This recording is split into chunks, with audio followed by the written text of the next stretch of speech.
Hey, this is Richard over at foxairanheat.com. Today we're working on this is actually a Carrier, but Gree makes a lot of the mini splits, but Carrier, Toshiba, Lennox, Train, there's only like 2 or 3 major manufacturers that make all these units. They just private label every one of them. One of the things that we always do though, one of the big problems we run into when you buy a mini split or you're doing a mini split, they have like pre-made line sets. You buy them in a roll that may be 30 feet, 25 feet, 50 feet, 100 feet, something like that.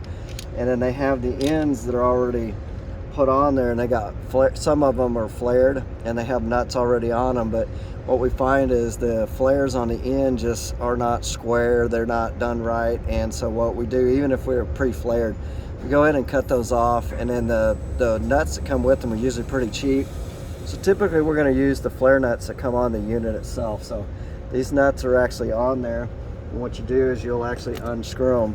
If you have different line sets too, sizes, like we've got 2 big, this is a 4-ton unit, but it can do up to 5 units, head units inside. We got 2-ton ducted air handlers inside. So you want to put them on this A and B. That's your ones that you want to put the bigger ones on. You don't want to put the big ones up on top here. So what they do is though, they give you these adapters as well. So these adapters go from a small line right here to like it's a 3/8 line coming in, and this was like a 1/4 inch line going to the unit itself. So there's an adapter, and one side's smaller on this side and it's bigger on this side, and this is the nut that comes with the unit. This is a heavier duty nut right here than you would normally find on the line set itself. So that's one of the things you want to do. The flaring tool that you use, you don't use a regular flaring tool. This is actually set up for mini splits, but this is a Pro set. And what it is this flaring tool actually rolls the flare when it does. And it's kind of hard to see this, but I'm going to see if you can see it. If you look at this, let me flip the camera around here. So if we're looking at the flare,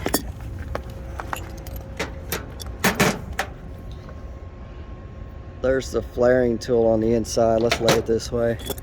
If you look at the flare and watch, see how it runs? As it goes in there, this flare actually rolls around. Why is that important? See it going back and forth? It's actually rolling back and forth. You got to have it do that, because what it does, instead of just taking the tubing and wedging it open, what it does, it'll cause it to crack and split. So when you tighten it down, that's going to create a problem. So that's another thing that you got to use. You got to make sure you use the right tubing flaring tool, and that's actually rolls the deal, and it's got a stop on here. When you get so tight, put so much pressure on it, pops it off.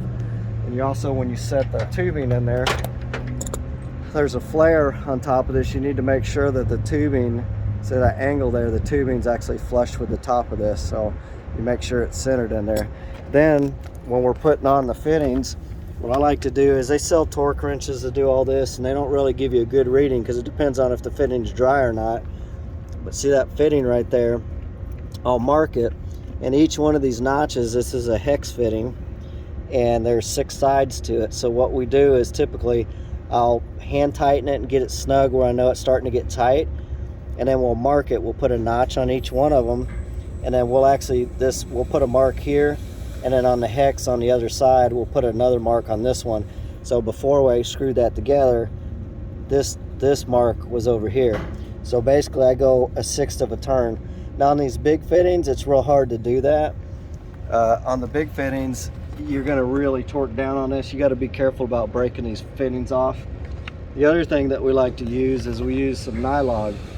This is a thread sealer. We basically use it as a lubricant.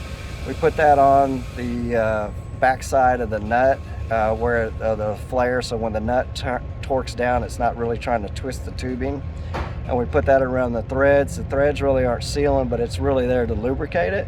And then on the face of that flare coming off, we'll actually put a really light coat of this. Nylog will not clog up the orifices. It doesn't harden up, so there's no damage it can get if it's inside the lines. Just don't go too crazy with this. And this is a 4-ton unit here too. We can go up to 5 head units, but there's only certain capacities and matchups that it'll let you have. So that's the fun stuff about working on some mini splits. This or a ductless unit. This is actually a ducted mini split. So we actually got 2 different units inside, and we got ducts running. You got to be super careful on how you got to custom build the plenums, but you got to be super careful on how you route them, because it got to be real low restriction, because the airflow, you don't have a lot of airflow going through those ducted units, and you lose some efficiency with that. Your best efficiency is going to be with the high wall mounted units, but you know, this case we had to have ducts running to it. So hopefully that helps. Like I said, make sure you reflare all the flare ends. Even on these adapters right here that we took the flare in and kind of reflared it on there, so we had a good connection. So that's where your leaks will go. You'll be real careful about bending this pipe. We actually cut it back, cut the insulation off, so we bend it, we make sure that we're not kinking it. You got to be real careful with that. I like to bend them and kind of ray them down, and what we're going to do is we're going to set them on top of this block. There's a block of wood right there. We're going to set it on top of that block so it supports it, so it doesn't vibrate and actually bust these fittings loose here. So anyways, a couple things that really try to do to make a mini split work for you, and we could actually add some more head units if we needed to. You can actually over capacity. You can go less than the rated capacity, and you can go over by so much, because the units aren't ever going to run at 100%. They're going to vary up and down. So hopefully this helps. Mini splits are super popular. The rest of the world, we're in Dallas, Texas. This is on a commercial building. The rest of the world, that's all they use is mini splits. And a lot of guys do DIY stuff. They just don't last long. So make sure you get one that the manufacturer backs it with a good warranty, or your service company that does the install backs it with a good warranty as well. So they tend to be problematic. The coils get dirty real easy, but downstairs on this one, we actually have filtered grills. If you use the regular filters that come with the mini splits, usually they're going to get real dirty, and you're going to have dirty coils, dirty blower wheels. So give us a holler.